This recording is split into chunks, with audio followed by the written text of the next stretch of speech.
The fluorescent lights in the gas station convenience store buzzed with that particular frequency that made Sarah Chen's headache worse. She stood at the register, counting out crumpled dollar bills and loose change from the bottom of her purse, trying to scrape together enough for a gallon of milk and a loaf of bread. The items sat on the counter between her and the teenage cashier, who watched with thinly veiled impatience as Sarah's fingers fumbled through the coins.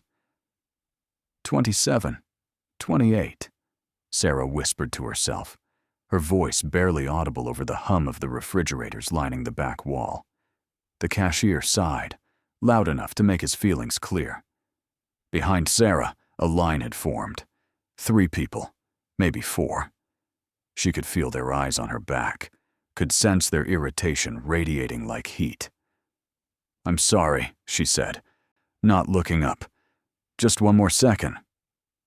At 32 years old, Sarah had become intimately familiar with this particular brand of humiliation, the kind that came from counting pennies in public, from choosing between electricity and groceries, from wearing the same 3 outfits in rotation because there was no money for anything new. Her daughter, Emma, had asked her just that morning why all the other kids at school had new backpacks and she didn't. Sarah had smiled and said something about how her old one still worked perfectly fine, but the question had lodged itself in her chest like a splinter. "That's $4.37, Sarah finally announced, sliding the pile of coins across the counter. The cashier counted it with theatrical slowness, then shook his head. "This is $4.25. "You're 12 cents short." Sarah's face flushed hot. She looked down at the milk and bread, then back at the cashier. "Could you maybe just—" "Store policy," he interrupted, crossing his arms. From behind her, an older woman stepped forward, fishing in her wallet. "Oh, for heaven's sake, here." She slapped a dollar bill on the counter. "Just let the poor girl get her groceries."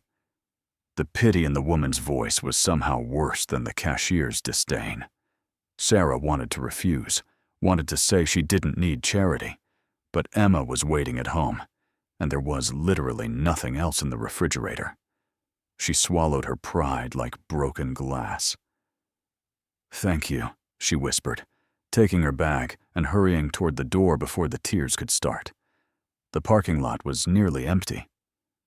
Just Sarah's car and a few others scattered across the cracked asphalt. Her vehicle, a 1998 Honda Civic with more rust than paint, sat at the far end under a flickering streetlight. The passenger door didn't open from the outside anymore. The check engine light had been on for 8 months, but it ran, mostly, and that was all she could ask for. Sarah sat in the driver's seat for a long moment before starting the engine, letting the shame wash over her in waves. This was her life now. Single mother, barely scraping by, one unexpected expense away from complete financial collapse. It hadn't always been this way.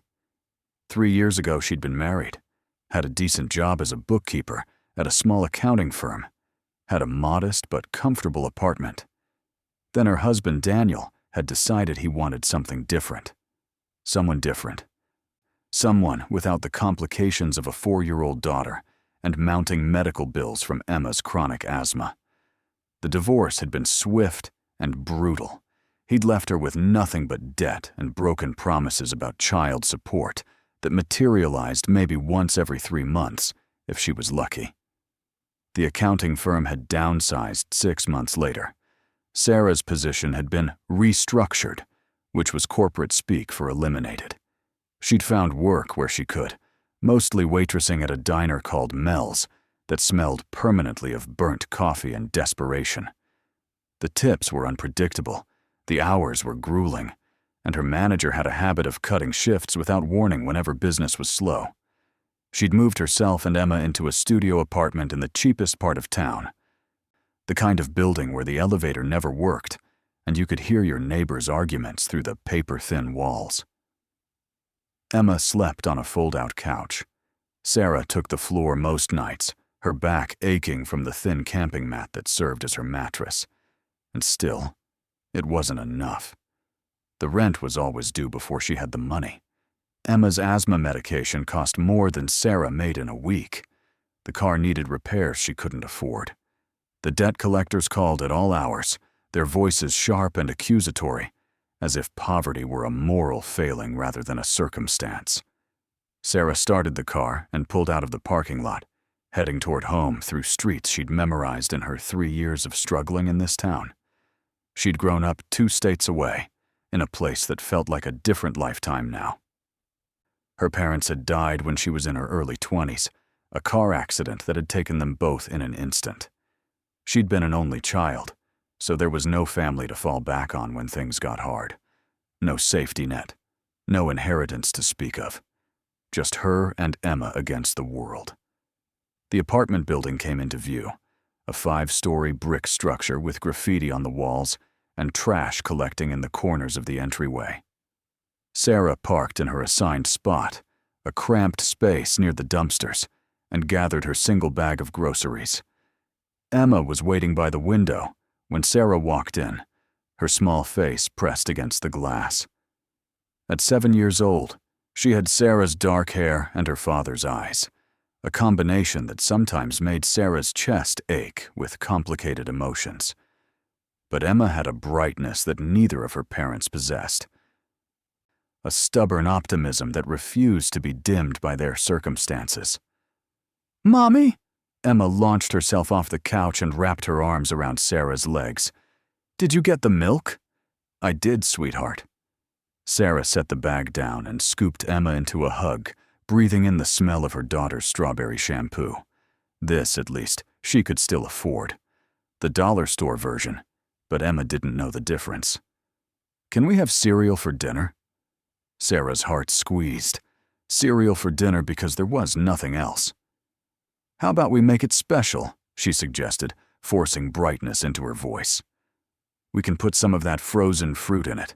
Make it fancy." Emma's face lit up like Sarah had just promised her a feast. Like a restaurant? Exactly like a restaurant. They ate their cereal at the small folding table that served as their dining room, kitchen counter, and Emma's homework desk. Emma chattered about her day at school, about the drawing she'd made in art class, and how her friend Madison had shared her crackers at snack time. Sarah listened and smiled, and tried not to think about how Madison's parents probably didn't have to choose between milk and bread at the gas station. After dinner, Sarah helped Emma with her homework, simple addition problems that Emma attacked with fierce concentration. Then came bath time in the cramped bathroom, where the faucet dripped constantly and the tiles were cracked. Sarah read Emma a story from the library, the same book they'd renewed 3 times because Emma loved it, and Sarah couldn't afford to buy her a copy. Finally, Emma fell asleep on her fold-out couch, one small hand tucked under her cheek, breathing steady and even. Sarah stood in the doorway for a long moment, watching her daughter sleep. This was what kept her going. This little person who depended on her absolutely, who believed Sarah could fix anything, could make everything okay, even when Sarah felt like she was drowning. The mail had come while Sarah was out, shoved carelessly through the slot in the door. She picked up the pile and sorted through it with practiced dread. Bill. Past due notice. Collection agency. Another bill. And then, at the bottom of the stack, something different. A thick, cream-colored envelope, the kind made of expensive paper that felt substantial in her hands. Her name and address were written in precise calligraphy across the front. There was no return address, just a small embossed logo in the corner, a mountain peak with what looked like a star or crystal at its summit. Sarah's fingers trembled slightly as she opened it. Inside was a letter, typed on matching cream paper, and a smaller sealed envelope. Dear Ms. Sarah Chen, we represent the estate of Margaret Chen, deceased. Our records indicate you are the sole surviving heir to Ms. Chen's property and assets. We attempted to locate you through previous addresses without success, but have now confirmed your current residence. Margaret Chen was your paternal great-aunt and passed away 14 months ago at the age of 93. Per her last will and testament, you are named as the primary beneficiary of her estate. Enclosed, you will find documents pertaining to a property in Coldwater, Montana, which now belongs to you. The property consists of approximately 140 acres of land, including an abandoned sapphire mine and associated structures. Property taxes are current through the end of this year. Please contact our office at your earliest convenience to discuss the transfer of deed and any questions you may have regarding your inheritance. Sincerely, Harrison Wells, Attorney at Law. Wells and Associates. Sarah read the letter 3 times, certain she must be misunderstanding. A great-aunt? She'd never heard of any Margaret Chen. Her father had been an only child, or at least that's what he'd always told her. But then again, her father had never talked much about his family. She'd always assumed it was because there wasn't much to tell. With shaking hands, she opened the second envelope. Inside was a deed, official and notarized, transferring ownership of property in Coldwater, Montana from the estate of Margaret Chen to Sarah Chen. There were coordinates, lot numbers, a description of the land that included the phrase "former mining operation, currently inactive." And at the bottom, in small print, assessed value for tax purposes, $1. Sarah's first thought was that it had to be some kind of scam. People didn't just inherit property from relatives they'd never heard of, especially not people like her, who'd never had any luck with anything. But the documents looked legitimate, heavy and official, with multiple signatures and notary stamps. She grabbed her laptop. The old Dell she'd bought used 5 years ago that took 3 minutes to boot up and crashed at least once a day. She searched for Coldwater, Montana, and found a small town in the western part of the state. Population 437, according to the latest census. The images that came up showed wide streets bordered by old brick buildings, mountains in the background, the kind of place that probably looked charming in tourist brochures, but felt abandoned in person. She searched for Sapphire Mining, Montana, and fell into a rabbit hole of information.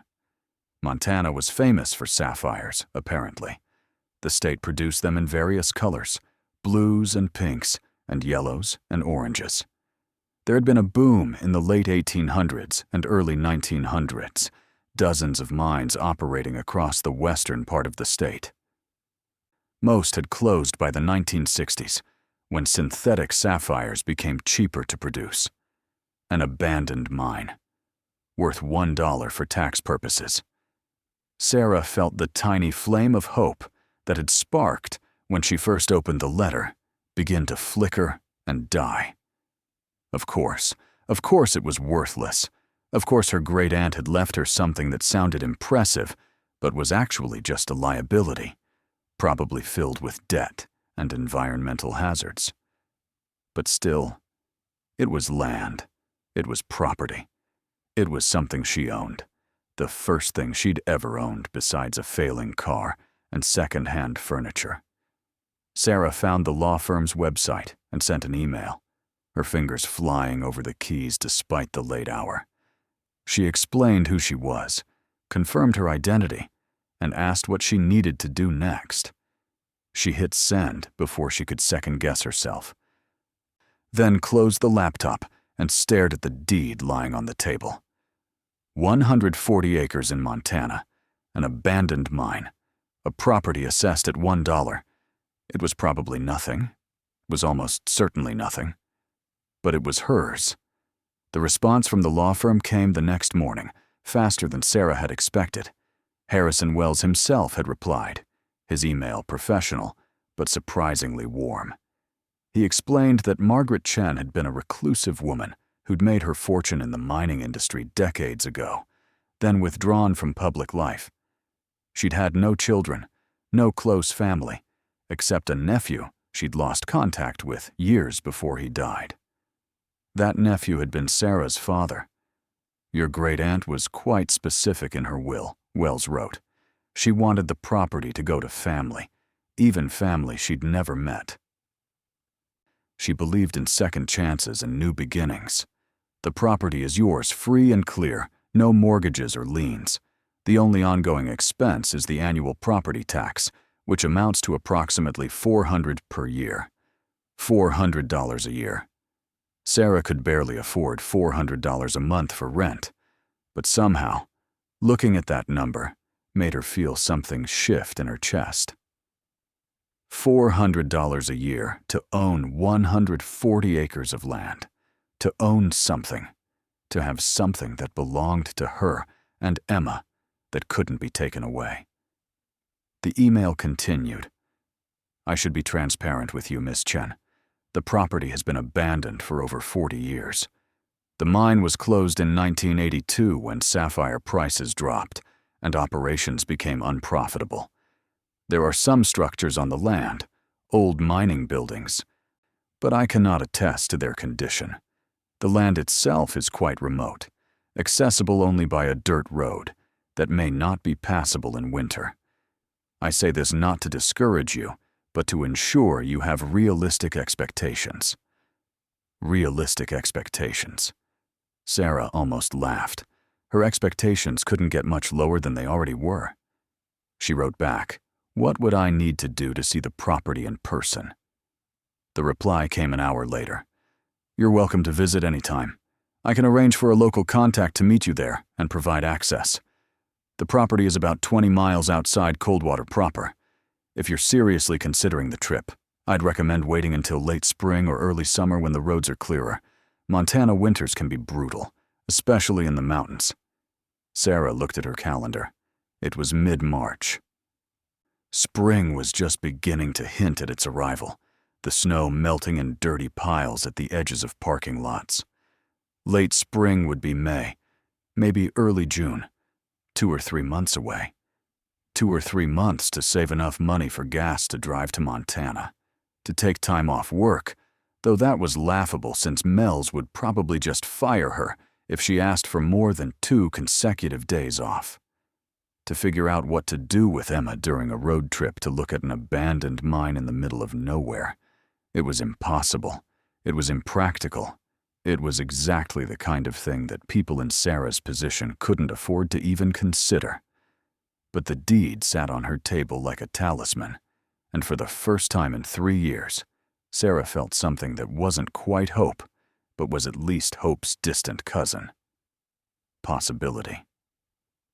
Sarah told exactly 2 people about the inheritance, Emma and Jenna Rodriguez.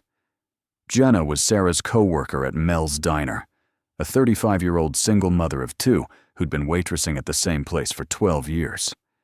She had the kind of dark humor that came from surviving too much hardship, and she was the closest thing Sarah had to a friend in this town. They were on their lunch break, sitting in Jenna's car in the parking lot behind the diner, because it was too cold to eat outside and too depressing to stay in the break room. Sarah had brought the deed with her, folded carefully in her apron pocket. She pulled it out and handed it to Jenna without explanation. Jenna unfolded it, squinting at the legal language. Her eyebrows climbed toward her hairline. "You inherited a mine?" "An abandoned mine," Sarah corrected. "Worth approximately $1. "Shit." Jenna read through the deed more carefully. "In Montana? Outside a tiny town called Coldwater. I looked it up. It's in the middle of nowhere." "And you've never heard of this great-aunt?" Sarah shook her head. "Never. My dad never mentioned her. I don't think they were close." Jenna handed the deed back. "So what are you going to do with it?" "I don't know." Sarah folded it carefully, tucking it back into her pocket. "I was thinking maybe I could go see it, just to look. Maybe there's something there I could sell. Or maybe the land itself is worth more than they think." She could hear how desperate she sounded, how naive. Jenna's face confirmed it. The look of pity that crossed her features was gentle, but unmistakable. "Sarah," Jenna said carefully. Abandoned mines don't just turn into gold mines, even if they used to be actual mines. If there was anything valuable there, someone would have taken it already. I know that. Sarah stopped, not sure how to explain. It's land, Jenna. It's something I own. Emma and we don't own anything. We're barely surviving. This might be nothing, but what if it's not?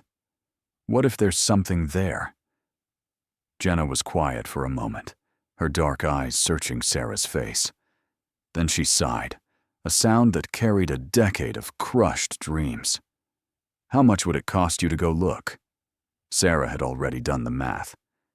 Gas there and back, maybe $300 if I'm careful. Maybe another $100 for food and emergency supplies. If I camp on the property, I don't have to pay for a hotel. $400 you don't have. I could save it. If I work doubles every weekend for the next 2 months, and if I... Sarah stopped again, hearing the foolishness in her own voice. If. Her life was built on ifs that never materialized into anything solid. Jenna reached into her bag and pulled out her wallet. She extracted a credit card, one of those prepaid ones you could buy at any drugstore, and held it out to Sarah. There's about $600 on this, Jenna said. It was supposed to be for Marcus's braces, but his dad finally came through with child support for once, so I don't need it yet. Sarah stared at the card like it was a snake. I can't take your money. You're not taking it. You're borrowing it. You'll pay me back when you sell your land empire for millions. Jenna, Sarah, Jenna's voice was firm. You're my friend. You'd do the same for me. And honestly, I've watched you kill yourself in this place for 3 years. If there's even a 1% chance that this property is worth something, you need to go find out. Because if you don't, you'll wonder about it for the rest of your life. Sarah's vision blurred with tears. She couldn't remember the last time someone had been kind to her without expecting something in return. I'll pay you back, I promise. I know you will. Jenna pressed the card into Sarah's hand. Now, eat your shitty sandwich before our break is over. You're going to need your strength for your Montana adventure. That night, Sarah sat Emma down at their folding table and tried to explain what was happening in terms a 7-year-old could understand. Do you remember when I told you about how people in families sometimes pass things down to each other? Sarah began. Emma nodded seriously, her small face solemn. Like when Grandma Rodriguez gave Stella that necklace. Exactly. Well, it turns out I had a great aunt I never knew about, and when she passed away, she left me some property. Property? Land, far away in Montana, which is a state way out west. There are mountains and forests, and your great-great-aunt had a mine there where people used to dig for special rocks called sapphires. Emma's eyes widened. Like in princess stories? Sarah smiled. Similar. Sapphires are pretty gems that come in different colors. But the mine isn't working anymore. It's been closed for a long time. I was thinking that maybe we could take a trip to go see it. Just you and me. Would you like that? A trip? Like vacation? Sort of. It would be a long drive, and we'd probably have to camp outside instead of staying in a hotel, and it might be really boring. But we'd get to see a new place together, and I'd get to see this land that now belongs to us. Emma practically vibrated with excitement. When can we go? Can we go tomorrow?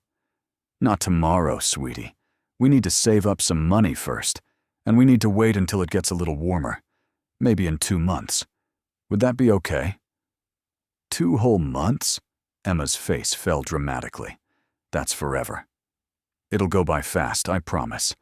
And in the meantime, we can look at maps together and learn about Montana and sapphires and mines. We'll be explorers, investigating our new property. That night, after Emma had fallen asleep, Sarah sat on her camping mat on the floor with her ancient laptop balanced on her knees, searching for everything she could find about Coldwater, Montana, and sapphire mining. What she discovered was both fascinating and disheartening. Coldwater had been a thriving mining town in the late 1800s, one of dozens that had sprung up during Montana's mining boom. It had boasted a population of nearly 3,000 at its peak, with multiple mines operating in the surrounding mountains, pulling sapphires and gold from the earth.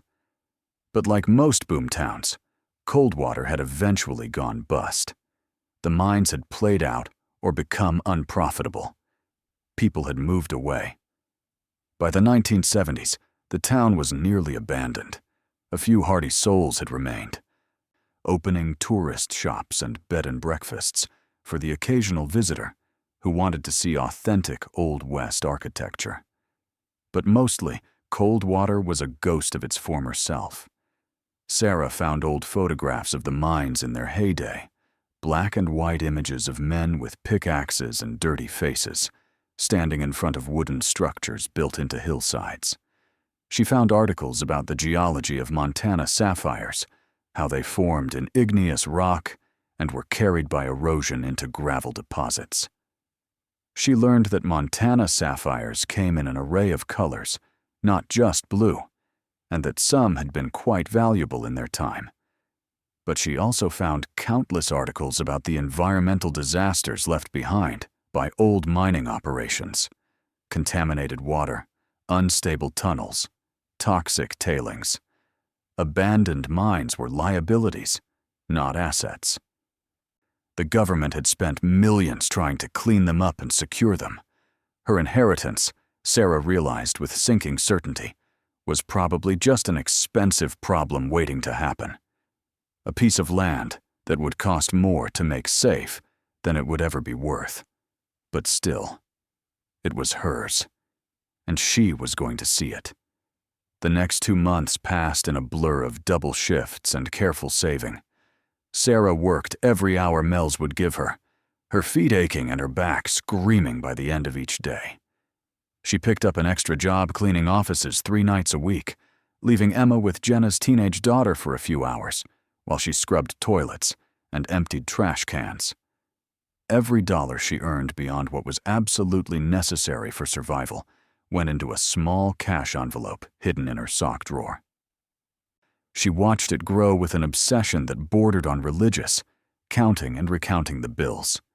$200, $300, $400. Each one represented a sacrifice, a meal skipped, or a necessity postponed. Emma, bless her heart, didn't complain. She seemed to understand, in the way that children sometimes do, that this trip meant something important to her mother. She drew pictures of them standing on top of a mountain, finding treasure, living in a castle made of sapphires. She crossed off days on a makeshift calendar taped to their wall. At work, Sarah said nothing about her plans to anyone except Jenna. But word got out anyway, the way it always does in small places where people have nothing better to do than gossip about each other's lives. It was Brenda, one of the other waitresses, who brought it up first. She was 15 years older than Sarah, with bleached blonde hair and a permanent expression of disapproval. She cornered Sarah in the break room one afternoon, her arms crossed over her chest. "Jenna says you inherited some land," Brenda said, her tone making it clear she'd already judged the situation and found it wanting. Sarah focused on tying her apron, not meeting Brenda's eyes. "It's nothing, really. Just some property from a relative. In Montana." "Yes. And you're planning to drive all the way out there to look at it?" Sarah nodded. Brenda made a sound somewhere between a laugh and a snort. "Honey, I don't know what you think you're going to find, but I can tell you right now it's not worth the gas money to get there. If someone left you land for free, there's a reason. It's worthless." "Maybe," Sarah said quietly. Still not looking up, "but I'd like to see it anyway." "With what money? You work here, same as me. You think you can afford a trip to Montana? What about your kid? You gonna drag her across the country to look at some abandoned hole in the ground?" Sarah finally met Brenda's gaze. Emma's excited about it, actually. She thinks it's an adventure. An adventure? Brenda shook her head. You're delusional. You know that. You're poor, Sarah. People like us, we don't get lucky breaks.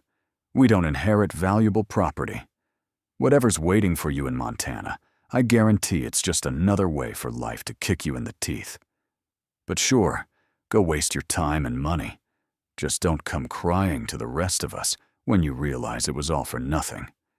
She walked out, leaving Sarah alone in the break room with tears stinging her eyes and anger burning in her chest. Brenda's words echoed others Sarah heard over the following weeks. Her landlord, Mr. Patterson, laughed when Sarah mentioned she'd be a few days late with May's rent because she was taking a trip. A trip? That's rich. Literally can't afford to pay me on time, but you can afford to take vacations now? The teller at the bank, when Sarah went to cash one of her paychecks, raised an eyebrow at the Montana lawyer's letter Sarah had brought to verify her identity for something. Sapphire mine. Those are all played out. My uncle worked in one for 30 years back in the day. Barely made enough to feed his family, and that was when the mines were actually producing.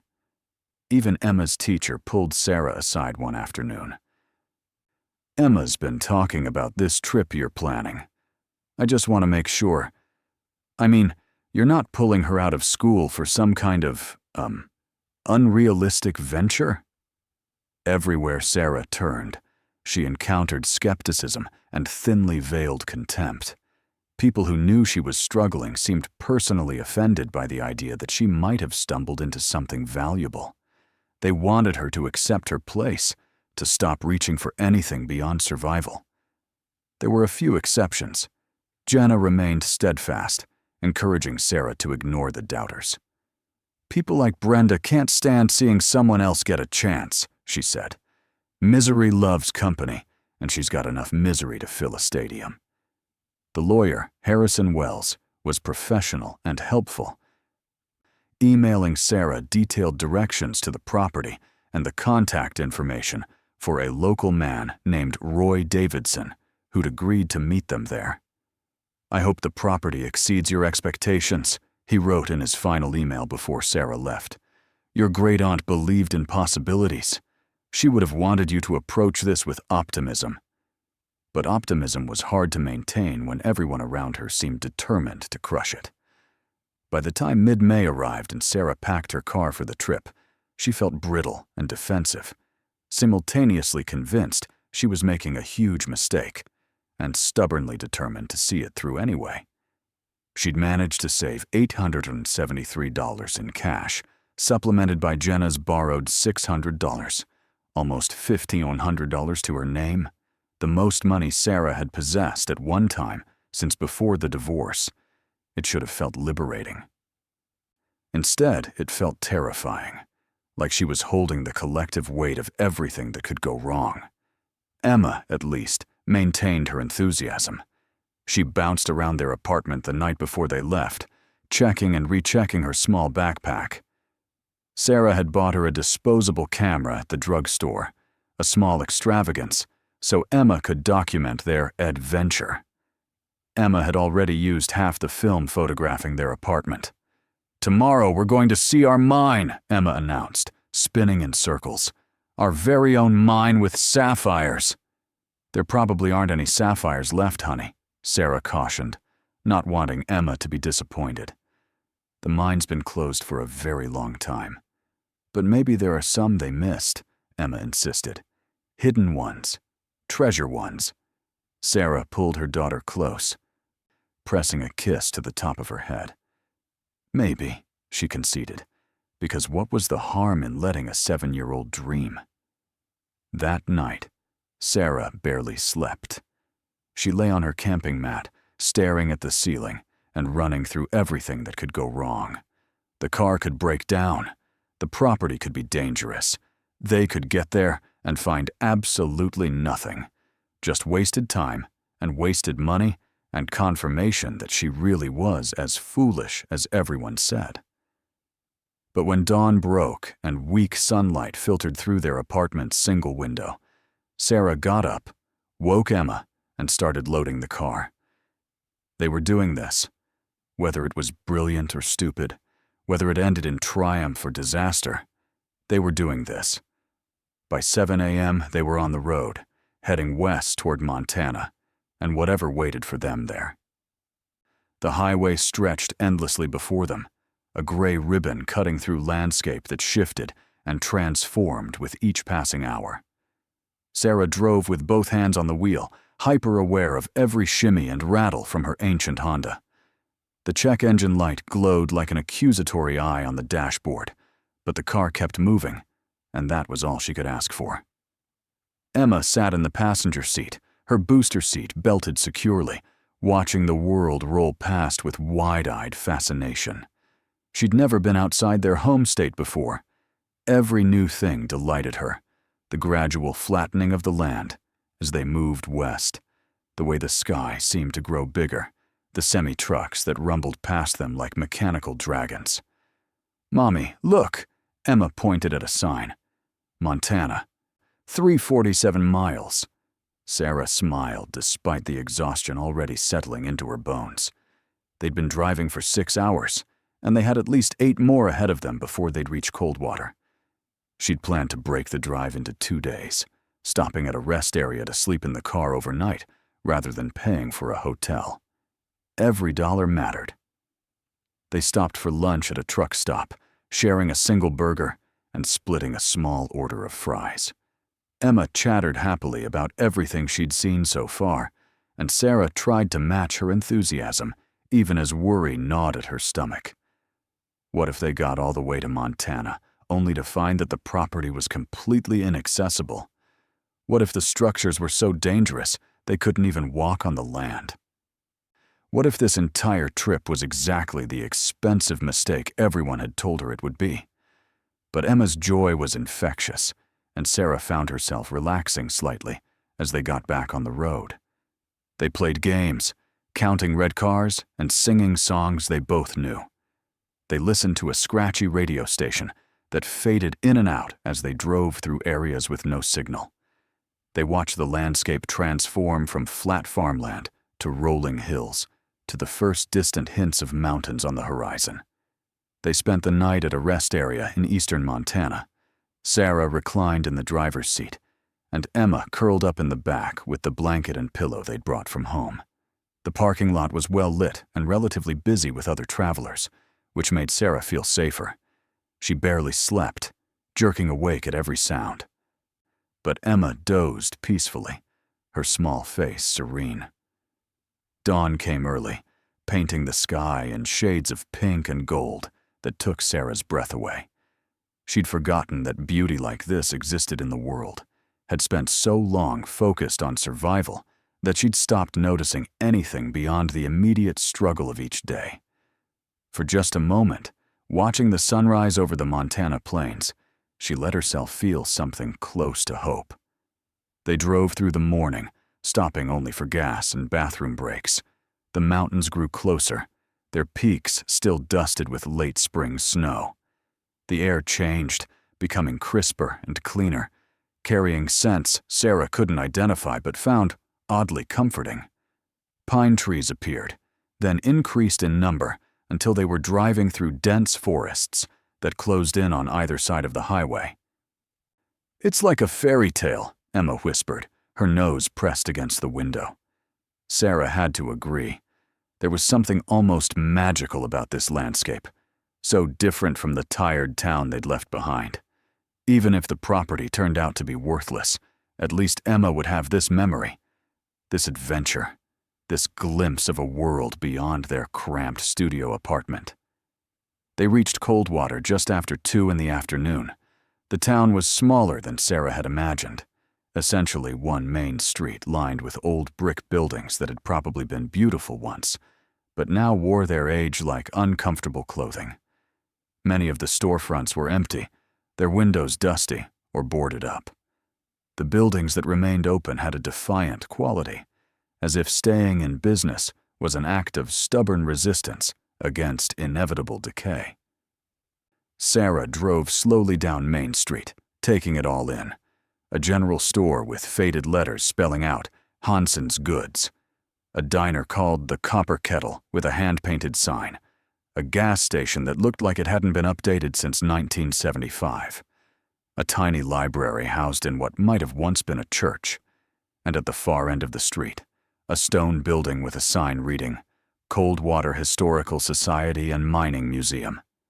There were a handful of people visible, mostly older folks moving slowly down the sidewalks. A few trucks were parked at angles in front of the businesses. The town had the sleepy quality of a place where nothing much happened, where the most exciting event of the week might be someone new driving through. "Is this it?" Emma asked, sounding disappointed. "It's so small." "Small doesn't mean bad," Sarah said. Though privately she understood Emma's reaction. This was a town that had seen better days and knew it would never see them again. "Let's find somewhere to park. We're supposed to meet Mr. Davidson at 3:30, so we have a little time." She pulled into a parking spot in front of the Copper Kettle. Her stomach growled, reminding her they'd eaten nothing but gas station snacks all day. She checked her cash envelope. $43 spent so far on gas. She could afford a real meal for both of them, just this once. The diner was exactly what Sarah expected. Worn vinyl booths, a long counter with spinning stools, laminate tables that had been wiped clean so many times the pattern had faded. A couple of older men sat at the counter, nursing coffee. A woman in her 60s stood behind the register. Her gray hair pulled back in a practical bun. She looked up when Sarah and Emma entered, her expression neutral, but not unfriendly. "Afternoon," she said. "Sit anywhere you like." Sarah chose a booth near the window where she could keep an eye on her car. Emma slid in across from her, immediately reaching for the small jukebox selector on the table, though it was empty of selections. A younger waitress, maybe 25 with bright red hair, brought them menus and water. "You folks just passing through?" "Actually, we're here to look at some property," Sarah said, trying to sound confident. "About 20 miles outside town." The waitress's eyebrows rose. "Property? Around here?" "Not much for sale unless you're looking for dirt and rocks." "It's inherited," Sarah explained. "From a relative." "It used to be a mine." "A mine?" The waitress's interest sharpened. "Which one?" "I'm not sure of the name. It's up near the ridge, I think. We're meeting someone named Roy Davidson, who's going to show us." Recognition flickered across the waitress's face, followed by something that might have been pity or amusement. "Oh, that mine." Sarah's stomach tightened. "You know it?" "Everybody in Coldwater knows every mine within 50 miles, honey. Not many of them left. The one you're talking about, if it's Roy taking you there, that'd be the old Chen operation." Chen was my great-aunt's name. "Well then," the waitress pulled out her order pad. "What can I get you?" They ordered modestly, a grilled cheese for Emma, a bowl of soup for Sarah, but the waitress brought Emma a small ice cream sundae on the house after their meal. "For the little explorer," she said with a wink at Emma, though her eyes when they met Sarah's held a warning Sarah couldn't quite interpret. Sarah paid the bill, leaving a small tip she couldn't really afford, because she knew what it was like to work for tips. As they were leaving, the older woman from the register called out to them. "You planning to spend the night out at that property?" Sarah turned. "We might. We brought camping gear." The woman shook her head. "Road's rough this time of year. Snow melt makes it muddy as hell. If your vehicle gets stuck, it might be days before someone finds you. I'd recommend getting a room at the motel if you can swing it, just for safety's sake." It was good advice, but Sarah couldn't afford to take it. "We'll be careful," she said. "Thank you." Outside, she checked her phone for the directions Roy Davidson had sent. They were supposed to meet him at the intersection of Highway 87 and County Road 34, then follow him to the property in his truck, since the final approach wasn't well marked. Sarah entered the coordinates into her phone's GPS, even though she wasn't sure how well it would work once they got into the mountains. They had 20 minutes before the meeting time. Sarah used it to refuel the car and buy a few supplies at Hanson's general store: bottled water, granola bars, a cheap first aid kit. The man behind the counter was ancient, his face weathered like old leather. He rang up her purchases without comment until she pulled out cash to pay. "Don't see many young folks with cash anymore," he observed. "Everything's cards and phones these days." "I'm old-fashioned," Sarah said lightly. "You the girl inheriting Margaret Chen's place?" Sarah blinked, surprised. "How did you? Small town," the old man said. "Roy mentioned someone was finally coming to look at it. He stops in here most days for coffee." He handed her the change. Margaret was a hell of a woman back in the day. Sharp as a tack, tougher than most men. Sad what happened to that mine. "What did happen?" Sarah asked, curiosity overcoming caution. The old man shrugged. "Same thing that happened to most of them. Vein played out, prices dropped. Wasn't economical to keep digging. She tried to hold on longer than most, but in the end, economics don't care about determination." He paused. "Place has been sitting empty since OI2. Roy checks on it sometimes. Makes sure squatters haven't taken up residence, but otherwise it's just been waiting." "Waiting for what?" "For someone to either do something with it, or let it go back to nature completely, I suppose." He studied Sarah with rheumy eyes. "You planning to do something with it?" "I don't know yet," Sarah admitted. "I've never seen it." "Well," he tapped the counter with one gnarled finger. "Word of advice, though you didn't ask for it. Whatever you're hoping to find up there, adjust your expectations down. Way down. I've seen plenty of folks come through here over the years thinking they'd strike it rich on old claims. Never works out the way they think." It was the same warning Sarah had heard a dozen times already. But coming from this old man, who'd clearly lived in Coldwater, his entire life, it felt more substantial, more real. Sarah thanked him and left, her earlier optimism wilting under the weight of accumulated doubt. "Mommy, are we almost there?" Emma asked as they drove toward the meeting point. "Almost, sweetie. Just a little bit further." Roy Davidson was waiting for them at the intersection, leaning against a battered Ford pickup that looked like it had survived several wars. He was older than Sarah expected, probably in his 70s, with a white beard and deeply tanned skin. He wore work clothes that had seen better days, and a baseball cap advertising a long-defunct mining supply company. Sarah pulled up next to him and rolled down her window. "Mr. Davidson?" "That's me. You must be Sarah Chen." His voice was gravelly but not unkind. He peered past her at Emma. "And who's this?" "I'm Emma," her daughter announced. "We came to see our mine."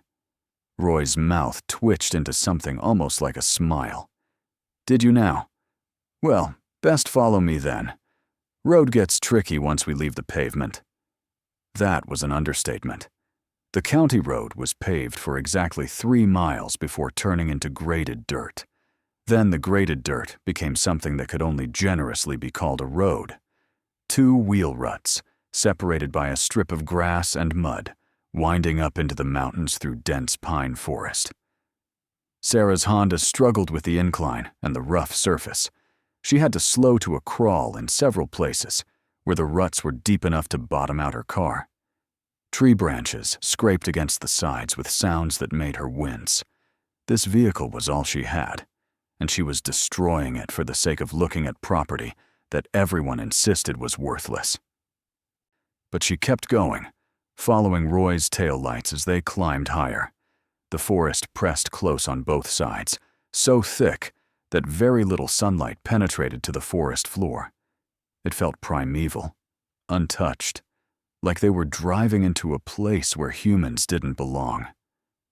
After what felt like an eternity, but was probably only 30 minutes, the trees opened up suddenly, and Sarah found herself driving into a clearing.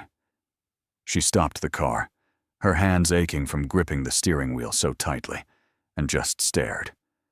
The clearing was larger than she'd expected, maybe 10 acres of relatively flat ground, carved into the side of the mountain.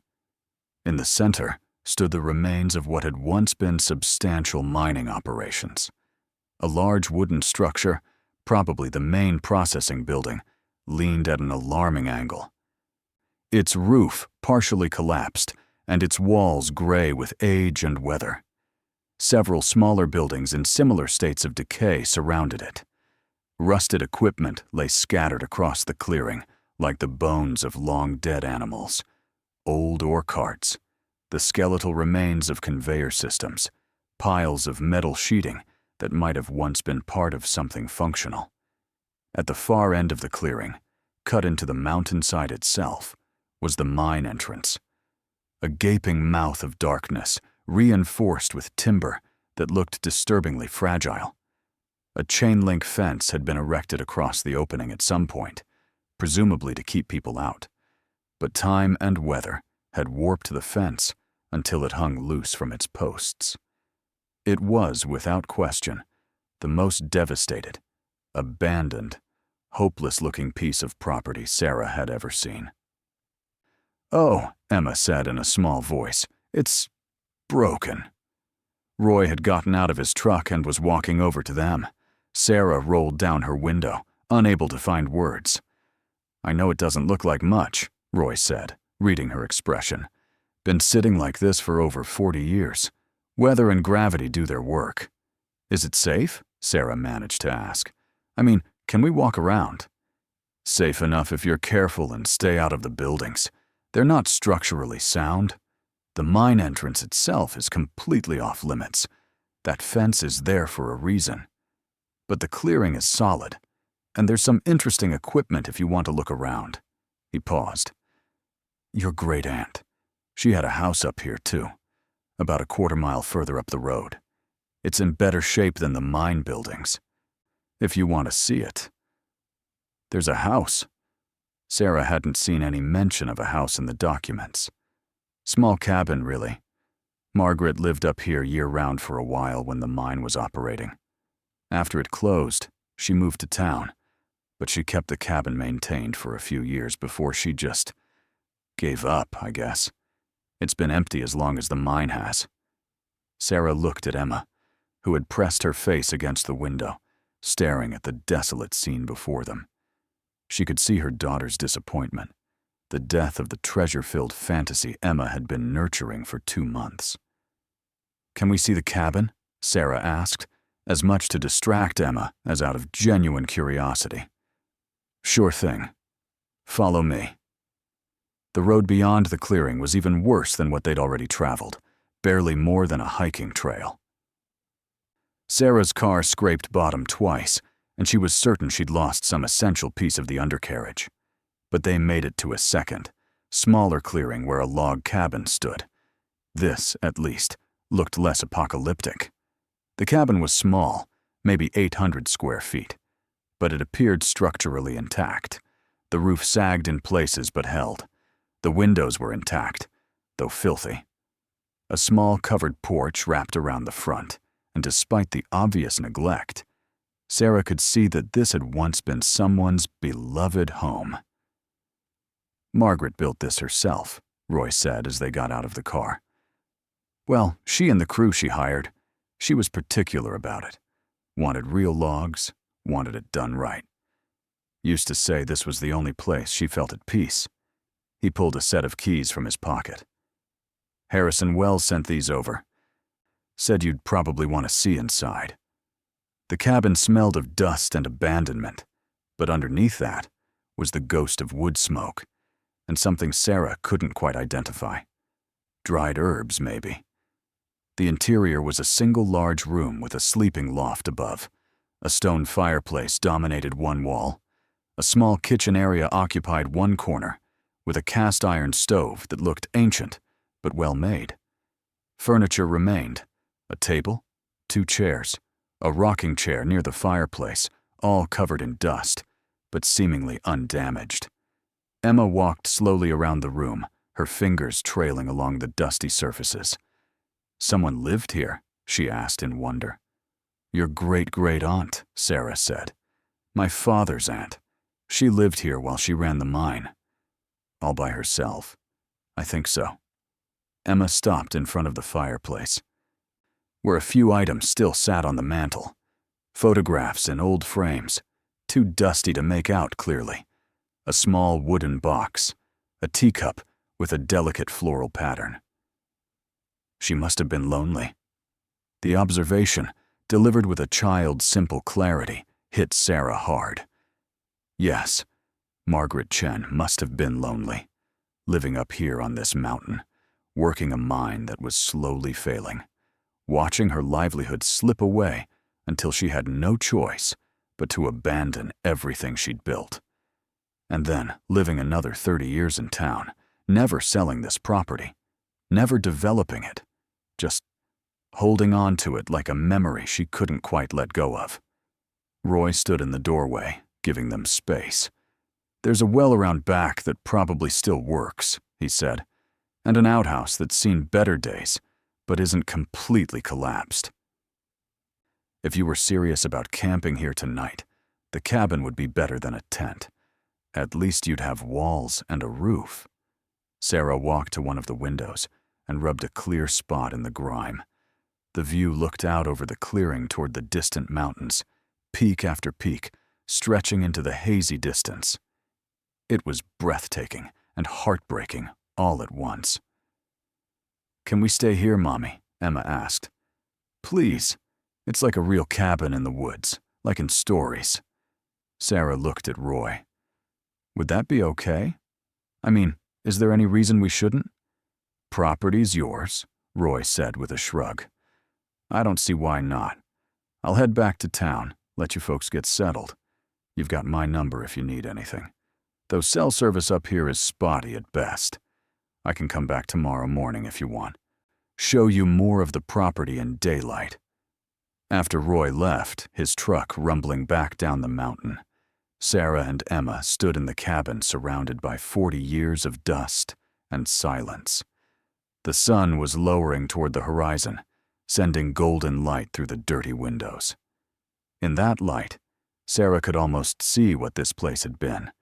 A home, simple but solid, carved out of wilderness by a woman who'd refused to accept the limitations the world tried to place on her. Let's clean up a little, Sarah said, rolling up her sleeves. Make it livable for tonight. They spent the next hour sweeping and wiping down surfaces with water from the well, which Roy had been right about. It still worked, producing clear, cold water that tasted of minerals and stone. Sarah wouldn't drink it without boiling it first, but it was fine for cleaning. They wiped down the table and chairs, shook out the cushion of the rocking chair, cleared away mouse droppings and cobwebs. Emma discovered that the wooden box on the mantel contained old photographs, dozens of them loose and curling at the edges. She spread them carefully on the cleaned table, studying each one with intense concentration. Mommy, look! This might be your great-aunt. Sarah looked at the black and white photograph Emma held up. A woman in practical work clothes stood in front of the mine entrance, squinting into the sun. She was small-statured, but held herself with unmistakable confidence, one hand resting on what looked like mining equipment. Her face was weathered, but strong, and even in the old photo, Sarah could see something fierce and determined in her expression. That's her, Sarah whispered, though she had no way of knowing for certain. But something in the woman's stance, in the set of her jaw, spoke to Sarah. This was someone who had fought for what she wanted. Someone who had built something from nothing and refused to apologize for it. They found more photos. Margaret with a crew of workers. Margaret operating machinery. Margaret standing in front of the cabin they were currently in, holding up what looked like a handful of rough stones. In that last photo, she was smiling, truly smiling, with an expression of such pure joy that Sarah felt her throat tighten. She was happy here, Emma observed, before everything broke. Yes, Sarah agreed. I think she was. They ate a cold dinner of sandwiches Sarah had packed, sitting at the table and looking through the photographs as the light faded. When it got too dark to see, Sarah lit the camping lantern she'd brought, and they prepared for sleep.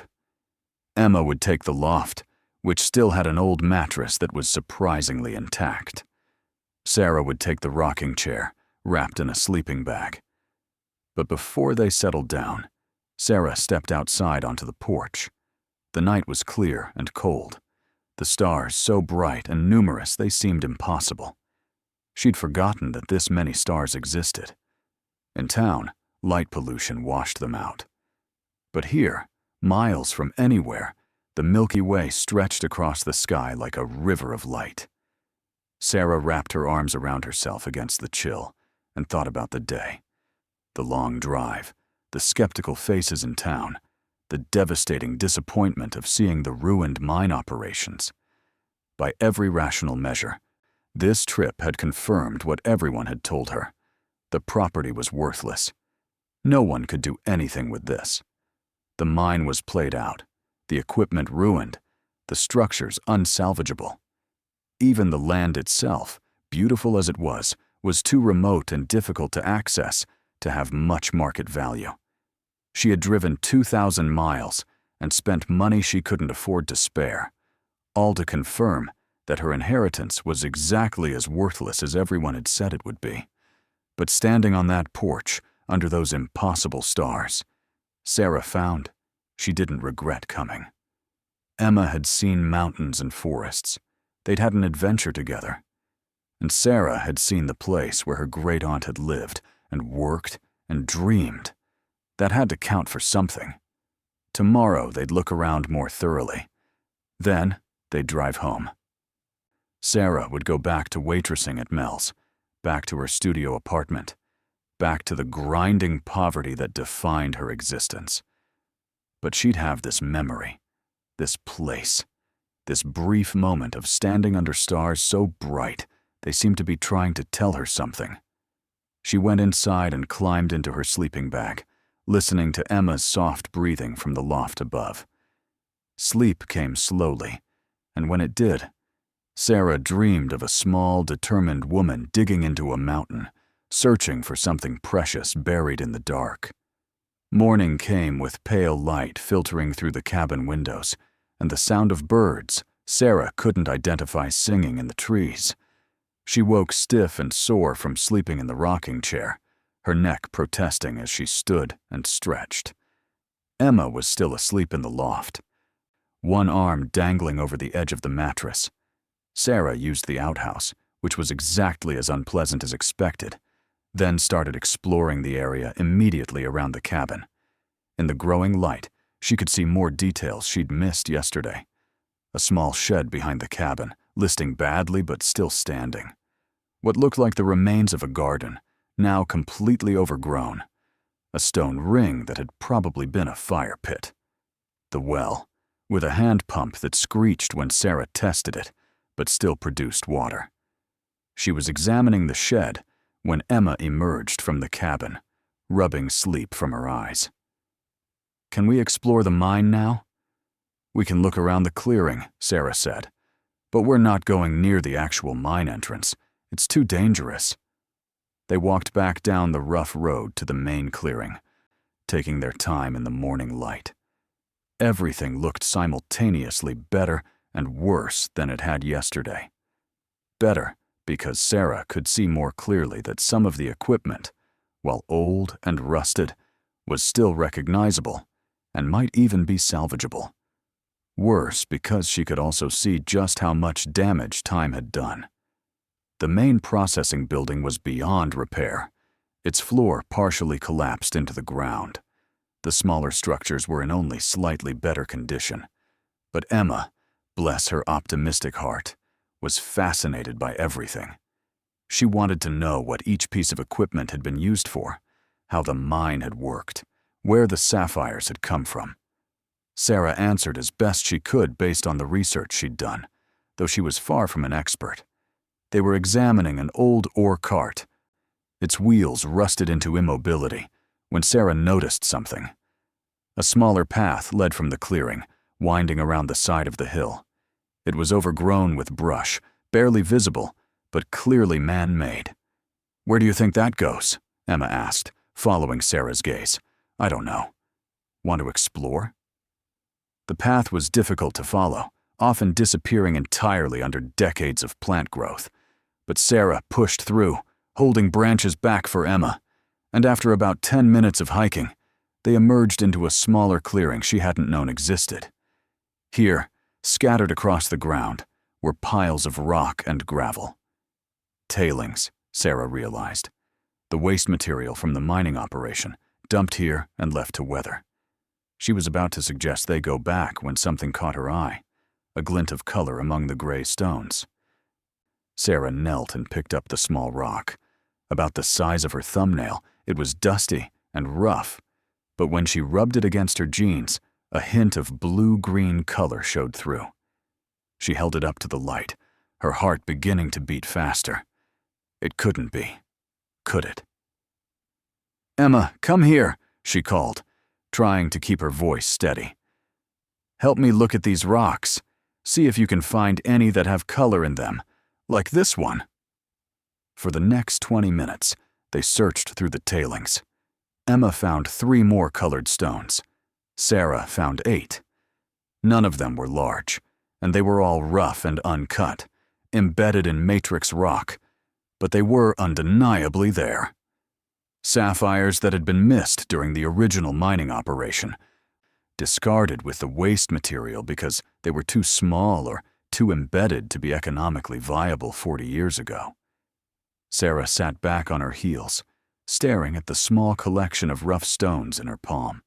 Her mind raced with possibilities and questions. Were these actually valuable? How much were rough Montana sapphires worth? Could there be more? How much more? "Mommy, look at this one." Emma held up a stone larger than the others, maybe the size of a quarter.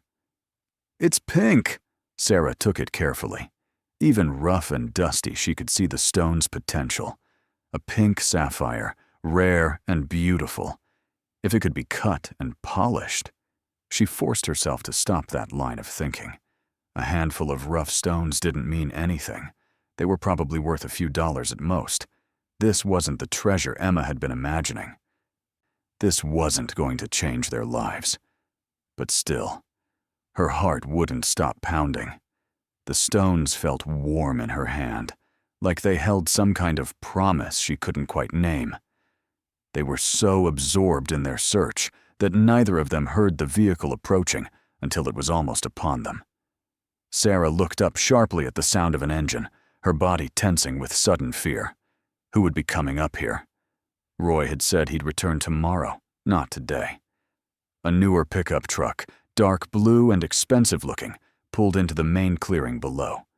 2 men got out, both wearing business-casual clothes that looked absurdly out of place against the backdrop of the ruined mine.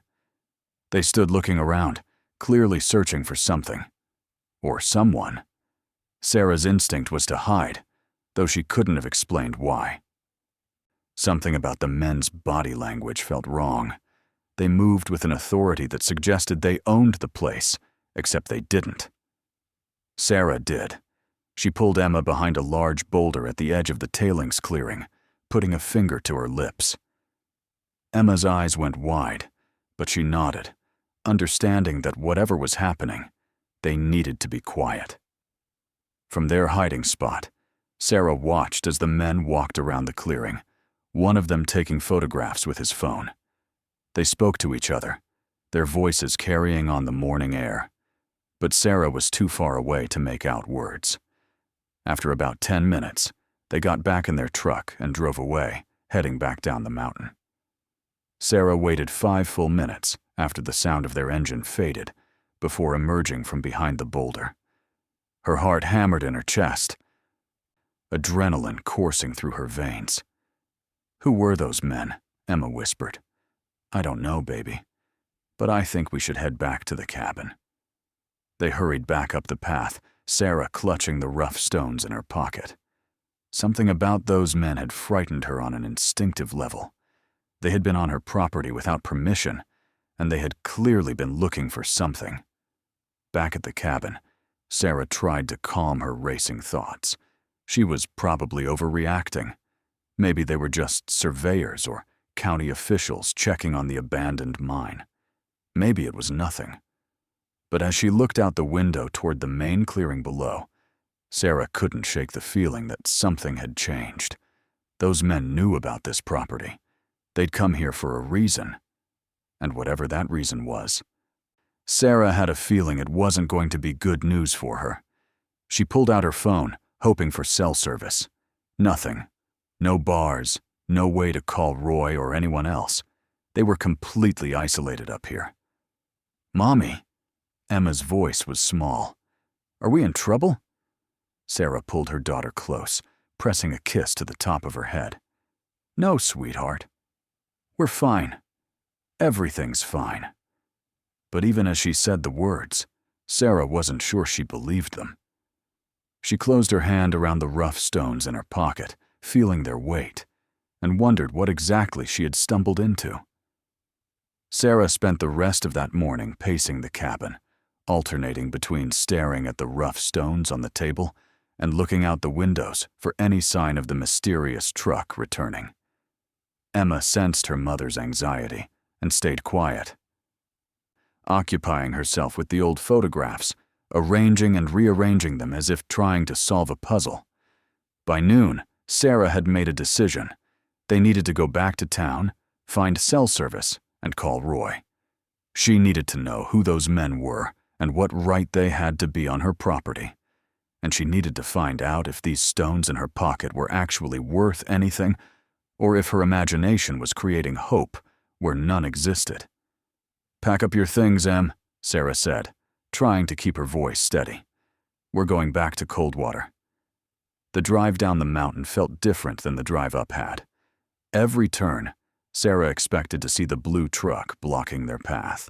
Every shadow between the trees looked like a threat. Her hands were white-knuckled on the steering wheel, and by the time they reached the paved road, her shoulders ached from tension. Coldwater looked exactly as it had the day before, sleepy, faded, half forgotten by time. But now Sarah looked at it with new eyes, wondering which of these buildings might house answers, which of these people might know something about her property. She parked in front of the copper kettle and checked her phone. Full bars. She pulled out the business card Roy had given her and dialed his number. He answered on the third ring. "Roy Davidson." "Mr. Davidson, it's Sarah Chen. I'm sorry to bother you, but something happened this morning at the property." "What kind of something?" His voice sharpened with concern. Sarah described the two men, the expensive truck, the way they'd photographed the clearing. "They didn't see us, but they were definitely looking for something."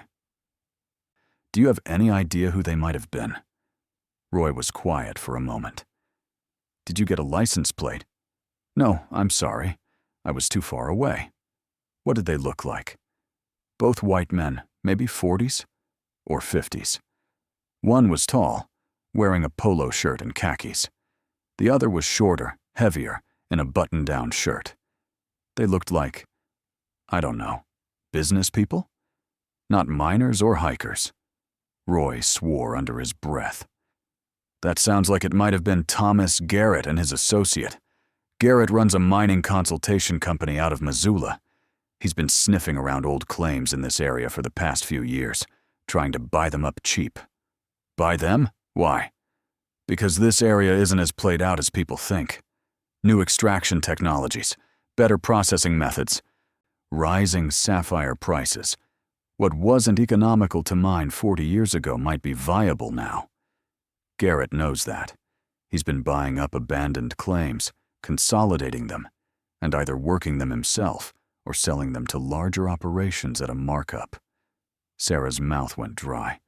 "Is my property, is it actually worth something? Hard to say without geological surveys and assays.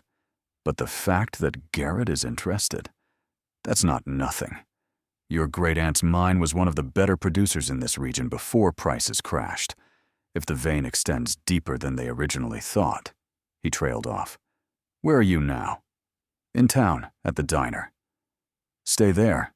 I'm coming to meet you. There are some things you should know about, and I'd rather tell you in person. He arrived 20 minutes later, sliding into the booth across from Sarah, while Emma colored on the paper placemat with crayons the waitress had provided. Roy looked troubled, his weathered face creased with concern. First things first, he said quietly. Has anyone approached you about selling the property? No, why? Because they will. Garrett doesn't give up easy, and if he's already been up there looking around, he knows something. Or thinks he does. Roy leaned forward. Your great-aunt, Margaret. She turned down multiple offers for that property over the years. Even after the mine closed, even when she was living in town on a fixed income, she refused to sell. People thought she was being stubborn or sentimental. But I always wondered if she knew something they didn't. Sarah's hand moved unconsciously to her pocket, where the rough stones were wrapped in a paper napkin. Mr. Davidson, I found something this morning, before those men showed up. She pulled out the napkin and carefully unfolded it on the table. The stones looked even smaller in the harsh fluorescent light of the diner, but their colors were still visible, blues and greens, and that one precious pink. Roy went very still. He reached out slowly and picked up the pink stone, holding it close to his eyes. Where did you find these? In the tailings. There's a pile of them about 10 minutes' walk from the main clearing. These were just sitting on top of the waste rock. On top. Roy's voice was strange. Just lying there. Is that unusual? Sarah, do you know what tailings are? Waste rock from the mining process, right? Right. The material that gets sorted through and discarded because it doesn't contain enough valuable mineral to be worth processing. But the key word is enough. There are always some gems in tailings, pieces too small, too embedded in matrix, or too low quality to be economically extracted with the technology of the time. He held up the pink stone. But this isn't low quality. This is a decent stone, just rough. And if you found multiple stones like this just sitting on the surface, what does that mean? Roy set the stone down carefully. It means one of two things. Either your great-aunt's operation was incredibly wasteful, throwing away good stones along with the true waste. Or what? Or the vein was so rich that they could afford to be wasteful. That they were finding so many stones, these seemed insignificant. He looked at her intently. Margaret shut down the operation in 1982. Do you know why? Sarah shook her head. The official reason was economics. Synthetic sapphires had crashed the market. It wasn't profitable to continue. But I heard rumors, back then, that there was another reason. That she'd hit something big, something that scared her. Scared her? Why would finding sapphires scare her? Because finding a major deposit would bring attention, competition, potentially dangerous people who wanted in on the action. Margaret was an old woman by then, running the operation mostly by herself. Maybe she decided it was safer to walk away than to advertise what she'd found. Sarah felt like the booth was tilting beneath her. Are you saying you think there's still a significant deposit up there? I'm saying it's possible. And I'm saying that Thomas Garrett has resources I don't— geological survey equipment, contacts in the industry, access to historical mining records. If he's interested in your property, he has a reason. Roy pushed the stones back towards Sarah. You need to get these properly evaluated. I know someone in Helena who does gemstone assessment. She's honest, won't try to cheat you. Let me give you her contact information. The waitress appeared with coffee and a raised eyebrow at the stones on the table. Sarah quickly wrapped them back up, while Roy wrote a name and number on a napkin. Janet Morrison. Morrison. Gem Lab. Helena. After Roy left, Sarah sat in the booth, trying to organize her swirling thoughts. She had rough stones that might be valuable. She had a property that a mining consultant was interested in. She had a great-aunt who had walked away from a working mine for mysterious reasons. None of it made sense, but all of it pointed toward the same impossible conclusion. Her dollar assessment inheritance might actually be worth something. "Mommy, are we rich now?" Emma asked, looking up from her coloring. "No, baby. We're definitely not rich. But those rocks might be worth a little bit of money, might be worth nothing. We don't know yet." Sarah smoothed Emma's hair back from her forehead. "But we're going to find out." Helena was a 3-hour drive from Coldwater. Sarah debated whether they should go immediately or wait until the next day, but the urgency thrumming through her veins won out. She wanted answers. Needed them. She called the number Roy had given her, and a woman's cheerful voice answered. "Morrison Gem Lab, this is Janet." Sarah explained who she was and what she needed, stumbling over her words in her nervousness. Janet listened patiently, then said, "Roy Davidson referred you? That's good enough for me. I can see you today if you can get here by 4. They made it with 20 minutes to spare. The Gem Lab was in a converted house on a quiet residential street. Professional, but not intimidating. Janet Morrison was perhaps 60, with steel gray hair and glasses on a chain around her neck. She welcomed them warmly, gave Emma a small quartz crystal for being patient, and led Sarah into a back room filled with equipment Sarah didn't recognize. "Let's see what you've got," Janet said. Sarah laid out the 11 stones they'd collected.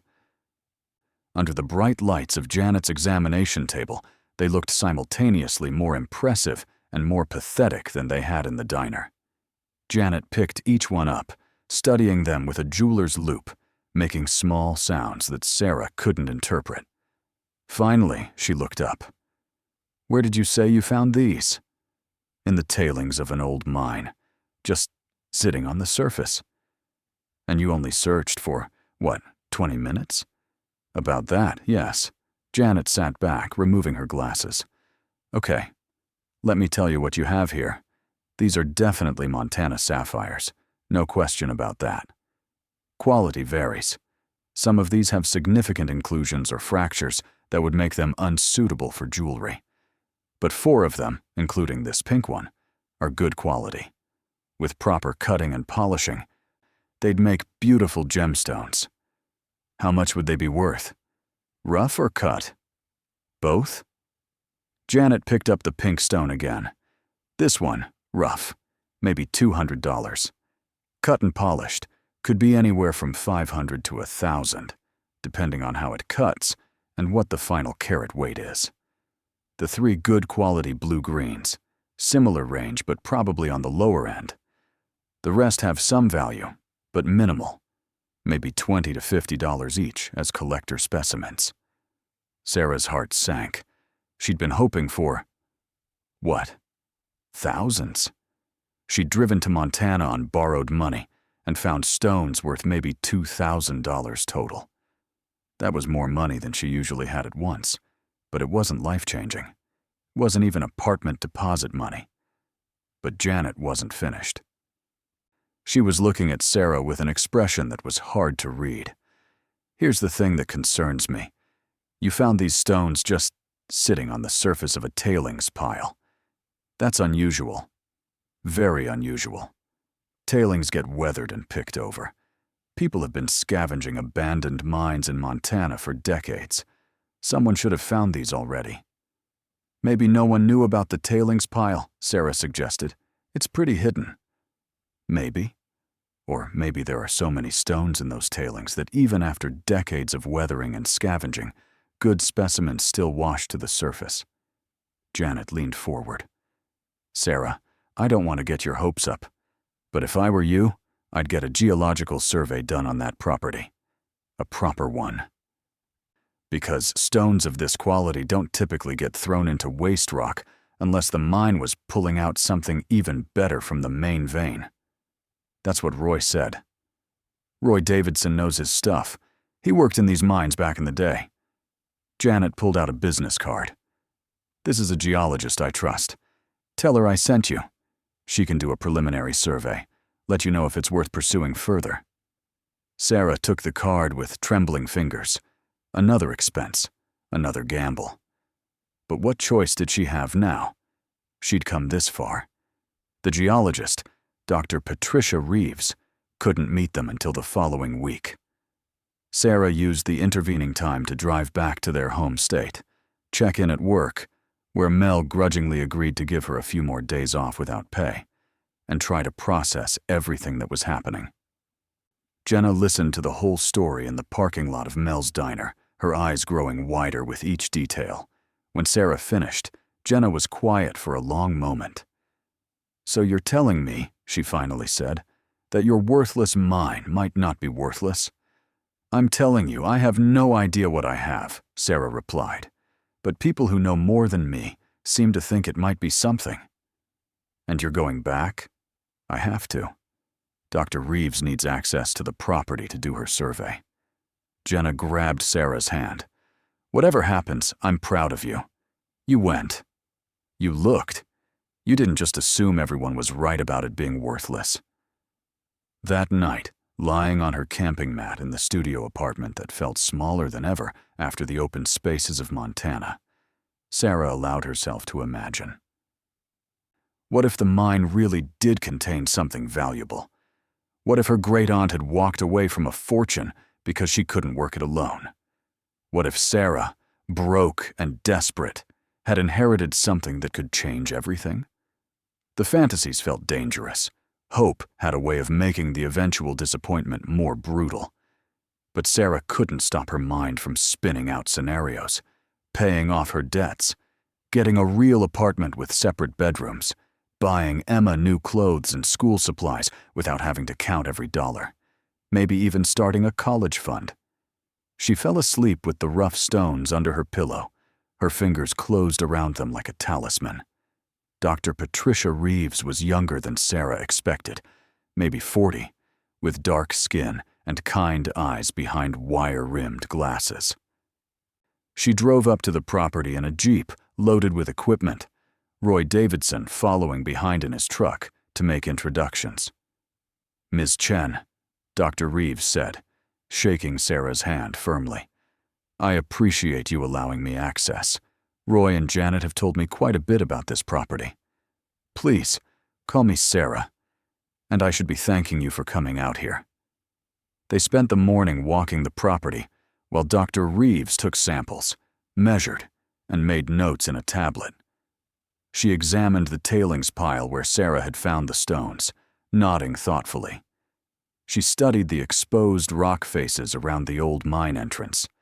She asked Sarah questions about Margaret Chen's operation, how long it had run, how much it had produced, why it had closed. Sarah answered as best she could based on what Roy had told her. Feeling desperately out of her depth. She was a waitress, not a mining expert. She knew nothing about geology or gemstones or any of this. She was just a desperate single mother who'd inherited a puzzle she didn't know how to solve. By afternoon, Dr. Reeves was setting up equipment Sarah didn't recognize, taking readings that meant nothing to Sarah. Emma napped in the cabin, exhausted from exploring all morning. Sarah sat on the porch steps, watching the geologist work, feeling the weight of everything pressing down on her shoulders. Finally, as the sun began its descent toward the mountain peaks, Dr. Reeves packed up her equipment and came to sit beside Sarah on the steps. "I'll need to analyze all this data properly," she said. "Run some tests on the samples, compare them to historical records. But I can give you some preliminary thoughts if you'd like." Sarah's mouth was too dry to speak.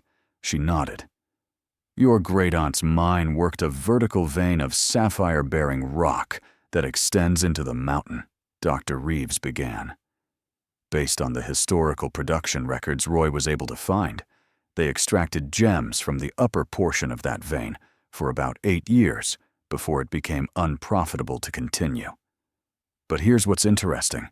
They stopped digging at approximately 180 feet deep. Is that unusual? It depends. Sometimes veins play out, pinch off, become too difficult to follow. But sometimes operations stop for other reasons.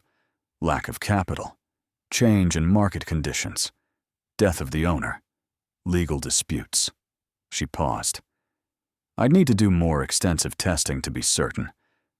But based on the rock composition and what I'm seeing in your tailings, I don't think that vein played out. Sarah's heart began to pound. What are you saying? I'm saying that the formation continues deeper, possibly significantly deeper, and the quality of the sapphires you found in the waste rock suggests that when they were operating, they were finding enough good stones that they could afford to throw away specimens that would be considered quite valuable today. But why would my great-aunt stop digging if there was more? Dr. Reeves shrugged. Any number of reasons. She was getting older. The market crashed. Maybe she didn't have the capital to go deeper. Vertical mining gets exponentially more expensive and dangerous the farther down you go. Or maybe... She trailed off, looking thoughtful. Maybe what?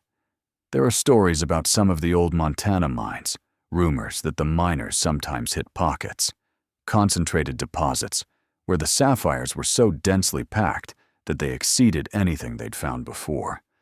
Some of those miners kept quiet about it, because they didn't want to attract attention from larger operations that might try to force them out.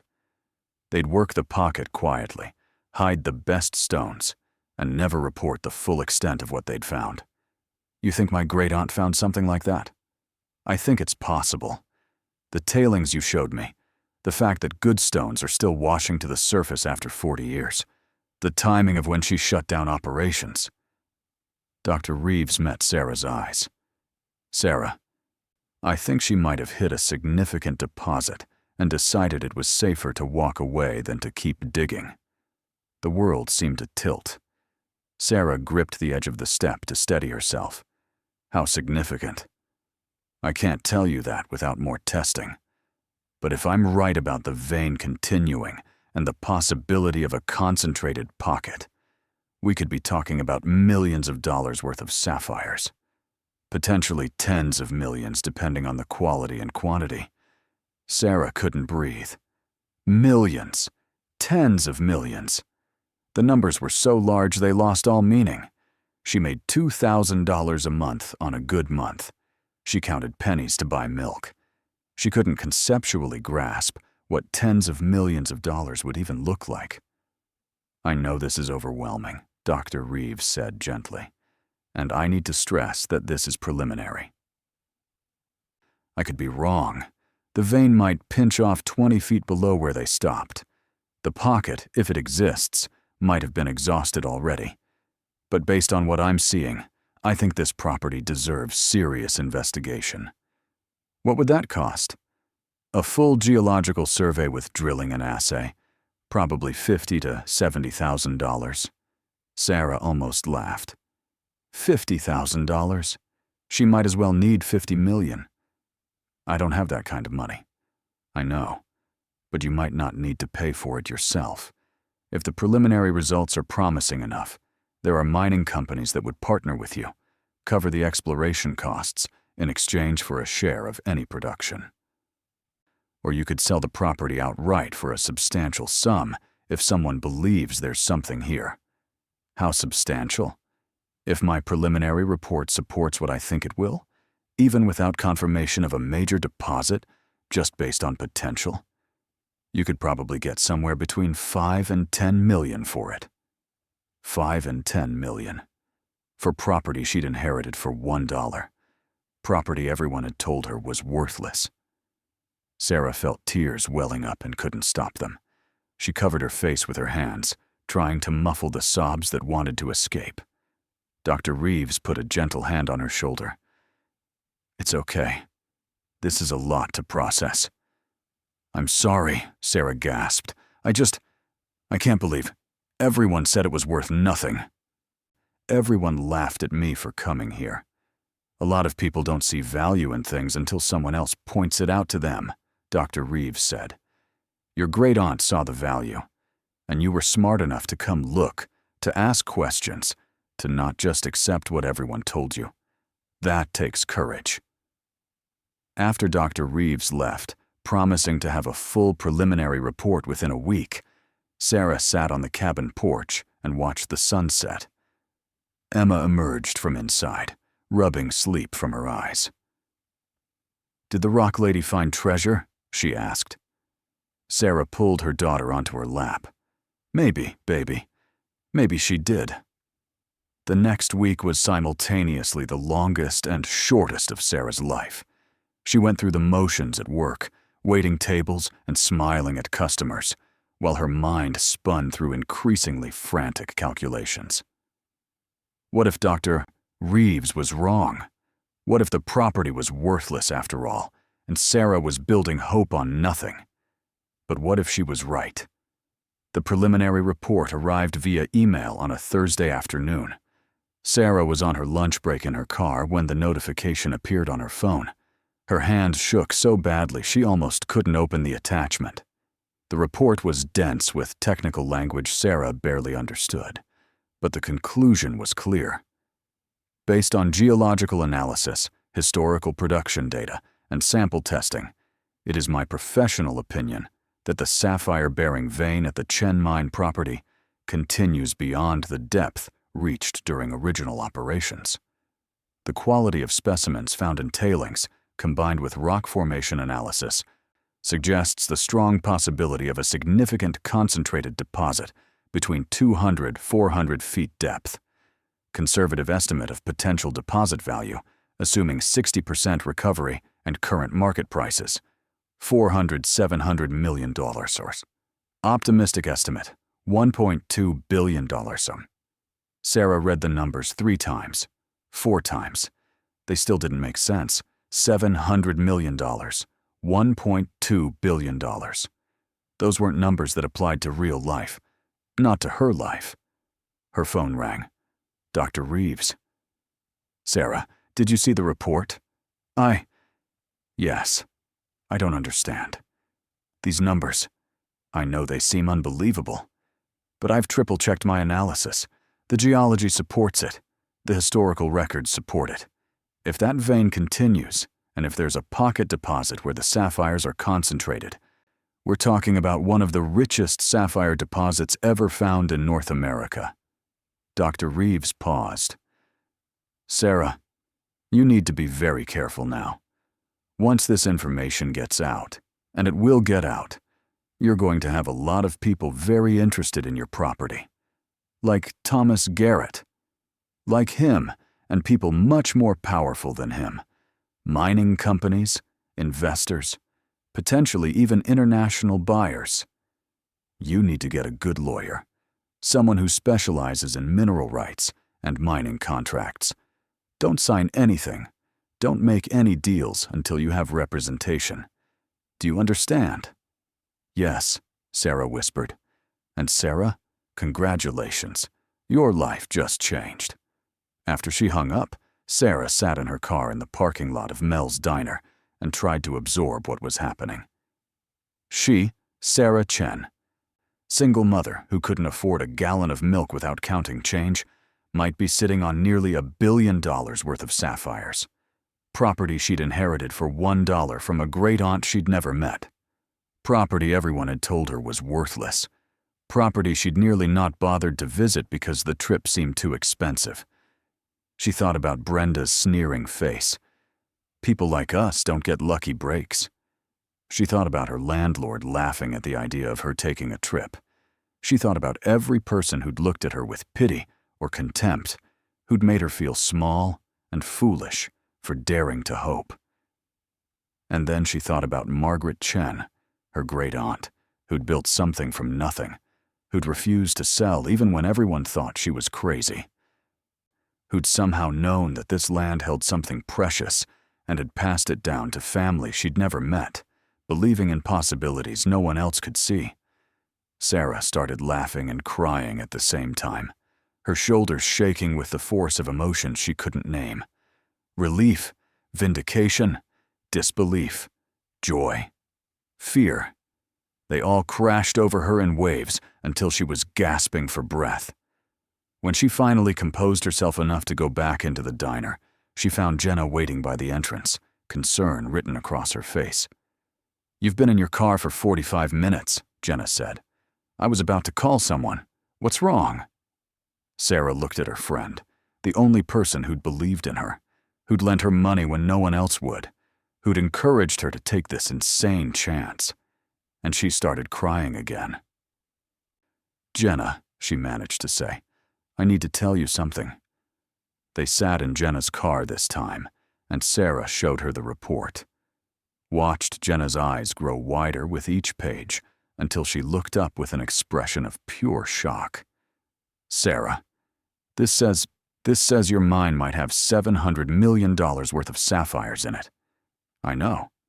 700 million. "I know." Jenna set the tablet down carefully, as if it might explode. "What are you going to do?" "I don't know. I need a lawyer. I need to figure out how to actually extract them, or whether to sell the property or partner with a company or—" Sarah trailed off. "I have no idea what I'm doing, Jenna. I'm a waitress. I don't know anything about mining or business or any of this." "But you're going to figure it out," Jenna said firmly. "Because you're the same person who drove 2,000 miles on borrowed money to look at property everyone said was worthless. You're the same person who kept searching those rocks, even after the mine looked like a disaster. You can figure this out too." Sarah hugged her friend, overwhelmed with gratitude. "I'm paying you back. The money you lent me, and more. A lot more. Sarah, I mean it. You believed in me. You helped make this possible.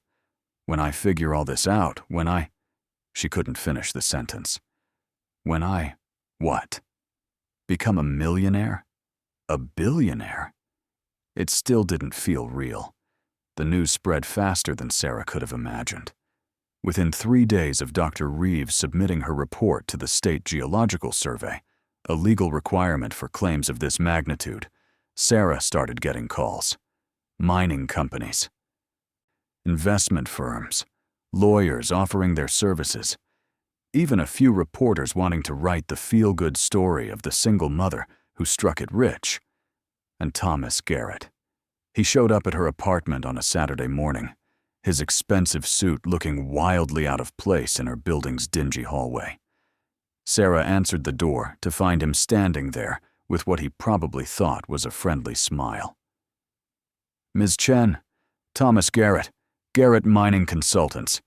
I believe we should talk." Sarah's first instinct was to slam the door in his face.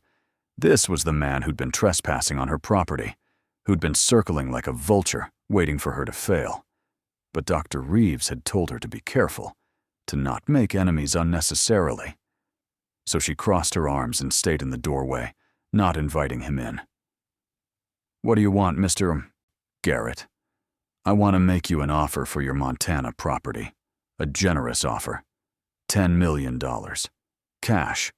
Closing within 30 days. 10 million. A month ago, a week ago even, that number would have seemed like winning the lottery. Now, knowing what might be buried in that mountain, it sounded insulting. "No thank you," Sarah said. Garrett's smile faltered. "Ms. Chen, I don't think you understand. That property has significant environmental liabilities. The old mine tunnels are unstable. There are potential contamination issues. Bringing it up to modern operating standards would cost millions. My offer accounts for all of that." I said no. 20 million, Garrett said quickly. "Final offer. That's more money than you'll see in 10 lifetimes of waitressing." The condescension in his voice made Sarah's jaw tighten. "Mr. Garrett, I've had the property properly assessed. I know what's potentially there. And I know that you've been sniffing around old mining claims, buying them for pennies, and flipping them for millions. So no, I'm not selling to you for 20 million or 200 million. Now please leave." Garrett's expression hardened. "You're making a mistake. Do you have any idea how complicated it is to actually extract those sapphires? The permits, the environmental reviews, the capital requirements. You're in over your head. Maybe I am, Sarah said, but it's my head to be in over. Goodbye, Mr. Garrett. She closed the door on his sputtering protests and leaned against it, heart pounding. Had she just made a terrible mistake? $20 million was real, tangible money. The sapphires were still in the ground, theoretical, unreachable without massive investment. But no, she'd come this far by not listening to people who told her she couldn't do something. She wasn't going to start now. The lawyer Dr. Reeves recommended, Margaret Stone, the irony of the name wasn't lost on Sarah, turned out to be exactly what Sarah needed. Sharp, experienced, and willing to work on contingency given the potential value of the case. She helped Sarah navigate the sudden onslaught of attention, fielding calls and reviewing offers that came in. And the offers came. 30 million. 50 million. One mining company offered 75 million, plus a 10% royalty on any sapphires extracted. Each one sounded impossibly large until Margaret explained what they meant in context. They're betting that the deposit is real, but smaller than Dr. Reeves thinks, Margaret explained during one of their meetings. They're hoping to scare you with the complexity and cost of extraction so you'll sell cheap. But if the deposit is even half what that preliminary survey suggests, these offers are pennies on the dollar. So what do I do? We have a few options. One, you could sell to the highest bidder and walk away with a substantial sum, probably north of $100 million if we negotiate well. Two, you could partner with an established mining company, let them handle extraction and operations in exchange for a share of profits. Or three, you could maintain ownership and hire a company to operate the mine under your direction. What would you recommend? Margaret smiled. That depends on what you want your life to look like. Option 1 gives you immediate wealth, but no ongoing income. Option 2 is less risky, but you're sharing the profits.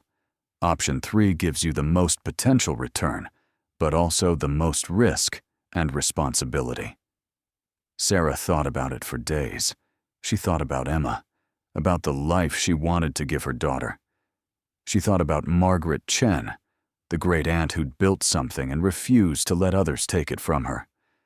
She thought about who she'd been 2 months ago, counting pennies in a gas station, and who she might become. In the end, she chose option 3. She would keep the mine. She would hire people who knew what they were doing. She would learn. And she would build something, the way Margaret Chen had, something that would last beyond just immediate wealth. The announcement that Sarah Chen would be developing the property herself, rather than selling, sent shockwaves through the small mining community of western Montana. People who'd dismissed her, who'd laughed at the idea of her inheriting anything worthwhile, suddenly wanted to be involved, offered their expertise, claimed they'd always believed in her potential. Sarah ignored most of them, but she hired Roy Davidson as a consultant, paying him more for a month's work than he'd made in the last year. She hired Dr. Reeves to oversee the geological aspects of the operation. She found reputable mining engineers, environmental specialists, and business managers who could help her navigate the complex process of bringing an old mine back into operation. The first phase of work, clearing the site, stabilizing the old tunnels, conducting thorough geological surveys, took 6 months and cost nearly $8 million. Sarah's lawyer helped her secure financing using the property as collateral, and the banks were happy to lend against an asset that might be worth hundreds of millions. When the drilling crews finally hit the vein at 220 feet and brought up core samples that glittered with blue and pink and yellow sapphires, Sarah was there to see it. She stood in the Montana sunshine, dirt under her fingernails, and tears streaming down her face, holding a rock that contained more wealth than she'd ever imagined existed. "We found it," Dr. Reeves said softly beside her. "Sarah, we found it." The pocket. It's real. The final geological assessment came back 3 weeks later. The concentrated sapphire deposit extended from approximately 215 feet to 340 feet in depth. Based on sample analysis and 3D mapping, the estimated total value of extractable gemstones was $739 million. $739 million. Not theoretical anymore. Real. Confirmed. Hers. It took another year before production actually began. There were permits to obtain, equipment to purchase, staff to hire, environmental safeguards to implement.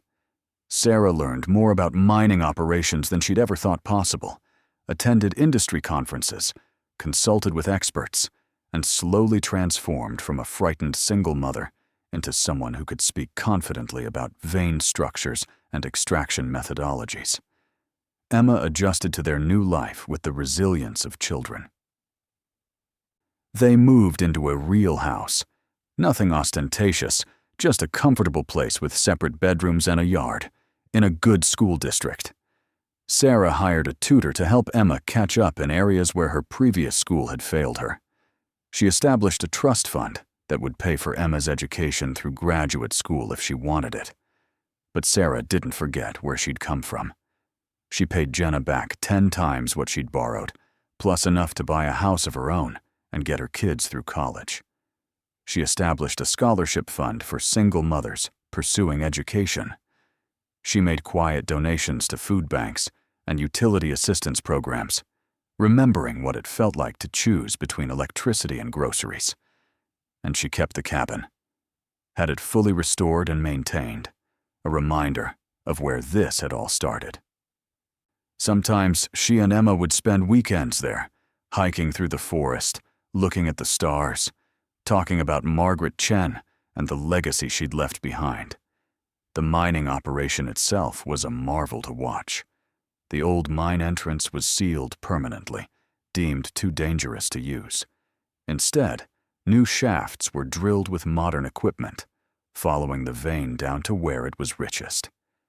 The sapphires came out in rough chunks of rock that were taken to a processing facility, where they were carefully extracted, sorted, and evaluated. Sarah insisted that a portion of the profits fund environmental restoration of the old mining sites throughout the region. She hired locals whenever possible, bringing jobs back to Coldwater and the surrounding communities. The town that had been dying slowly began to recover. New businesses opening to support the workers and their families. On the 2-year anniversary of the day she'd first received the letter about her inheritance, Sarah stood at the mine site and watched the sun set over the Montana mountains. The operation hummed efficiently around her, trucks carrying ore to the processing facility, workers finishing their shifts, equipment being secured for the night. Emma, now 9, stood beside her, holding Sarah's hand. "Mommy, do you think great-Aunt Margaret knew that all this was here?" Sarah squeezed her daughter's hand. "I think she hoped. I think she believed there was something special about this place, and she held on to it even when everyone told her she should let it go. She believed in possibilities, like you did, like I tried to. I was scared. I almost didn't come here. Almost let everyone convince me it was pointless. But you came anyway." "But I came anyway," Sarah agreed. The numbers were still hard to grasp. The mine had already produced over 200 million worth of sapphires in its first year of operation, with projections suggesting another 4 to 5 years of profitable extraction. After all expenses and taxes, Sarah's personal wealth exceeded $300 million and would likely double before the vein was exhausted. She'd gone from counting pennies to having more money than she could spend in several lifetimes. From sleeping on a camping mat on the floor to owning multiple properties. From being mocked and pitied to being courted by business leaders and philanthropists. But the number that mattered most to Sarah wasn't in her bank account. It was the look in Emma's eyes when she talked about what she wanted to be when she grew up. no longer limited by poverty's constraints. It was the families in Coldwater who had stable jobs because of her mine. It was the single mothers who'd received scholarships that would change their lives the way Sarah's had been changed. She'd bought a collapsed mine for $1 and discovered $739 million worth of sapphires. But she'd gained something worth more than that. Proof that the world everyone told her was fixed and unchangeable could actually transform completely. That people who counted you out could be proven spectacularly wrong. That hope, as fragile and foolish as it sometimes seemed, could move mountains, or at least dig into them. 3 years after that first trip to Montana, Sarah stood at a podium in Coldwater's restored town hall. The building had been one of her restoration projects, bringing the 1890s architecture back to its former glory. The room was packed with townspeople, journalists, and mining industry professionals, all waiting to hear what she had to say. "When I first came to Coldwater," Sarah began, her voice steady despite her nerves, "I was broke, desperate, and everyone told me I was wasting my time. The property I'd inherited was supposed to be worthless, just an abandoned hole in the ground that would cost me more in taxes than it would ever provide in value." She paused, looking out at the faces. Some she recognized now. Roy Davidson, sitting in the front row with tears in his eyes. Janet Morrison, who'd evaluated those first rough stones. Dr. Reeves, who'd believed when she had no reason to. And Emma, sitting with her tutor, beaming with pride at her mother. But I went to look anyway, because my great-aunt Margaret Chen had held on to this property for 40 years after she closed the mine, because she'd refused to sell it even when people thought she was foolish or stubborn, because she believed in something everyone else had given up on. Sarah smiled, and she was right. Not just about the sapphires, though there were plenty of those. She was right about the value of not giving up, about the importance of seeing possibility where others see only problems, about having the courage to dig deeper, even when it's hard, even when you're afraid, even when everyone tells you you're wasting your time. She held up a small velvet box and opened it. Inside was a cut sapphire, brilliant pink and flawless, about 3 carats. This was the first stone we found in the tailings. I had it cut and set as a reminder. Not of wealth, though that came, but of the moment I decided to trust my instincts instead of everyone else's certainty. The applause was thunderous, but Sarah barely heard it. She was thinking about that gas station 3 years ago, counting pennies for milk, the studio apartment where she'd slept on the floor, the people who'd looked at her with pity and dismissal. She'd been so small then, so worn down by poverty and struggle.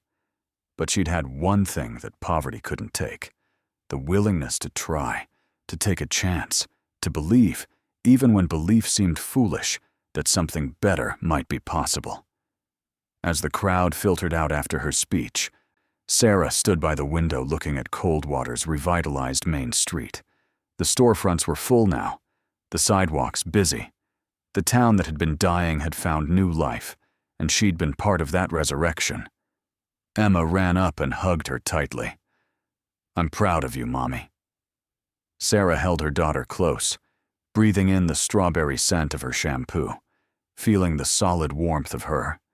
This child who would never have to count pennies for milk or sleep on a camping mat, or be made to feel small by circumstances beyond her control. "I'm proud of us," Sarah whispered. "We went on an adventure, remember? And we found treasure." "More than treasure," Emma said wisely. "We found home." And she was right. In finding the sapphires, Sarah had found something more valuable, a place where she belonged. Not just the physical property in Montana, but the life she'd built from $1 and impossible hope. A life where she no longer had to apologize for dreaming, where she could be as big as her great-aunt Margaret had been, fierce, determined, and unwilling to accept anyone else's limitations. The mine would produce for a few more years. Then it would be exhausted. The vein played out. The sapphires gone. But Sarah would make sure that what she'd built lasted longer than the stones, the scholarships, the jobs, the restored buildings, and revitalized community. The example of what one person could accomplish when they refused to believe the world when it said impossible. That night, back in the cabin that had become their Montana home, Sarah pulled out the old photographs of Margaret Chen. In the lamplight, her great-aunt's face seemed less stern than Sarah had first thought. There was joy in those eyes, and recognition, as if Margaret had always known that someday, someone would come. Someone would see what she'd seen. Someone would have the courage to dig deeper. "Thank you," Sarah whispered to the photograph. "Thank you for not giving up. Thank you for believing family would understand. Thank you for leaving me more than land. You left me hope." Outside, the Montana stars blazed in impossible numbers. Somewhere deep in the mountain, the vein that had made all this possible was still giving up its treasures. And somewhere in the world, Sarah hoped, another person was finding that one letter, that one chance, that one moment where they had to choose between accepting what everyone told them was true and daring to believe in something more. She hoped they'd choose to believe. She hoped they'd take the chance. She hoped they'd discover that the world was bigger and more generous and more full of possibility than anyone had told them it could be. Because Sarah Chen, single mother, who'd bought a collapsed sapphire mine for $1 and discovered $739 million worth of gems, was living proof. Sometimes the things everyone says are worthless turn out to be exactly what you need. Sometimes poverty isn't permanent. Sometimes hope, against all odds and reason, wins. And sometimes the treasure isn't just what you find. It's who you become in the finding. Thank you so much for watching until the end. If you loved this story, check out the other videos on your screen now. I think you'll really enjoy them. And don't forget to subscribe if you haven't already. See you in the next story.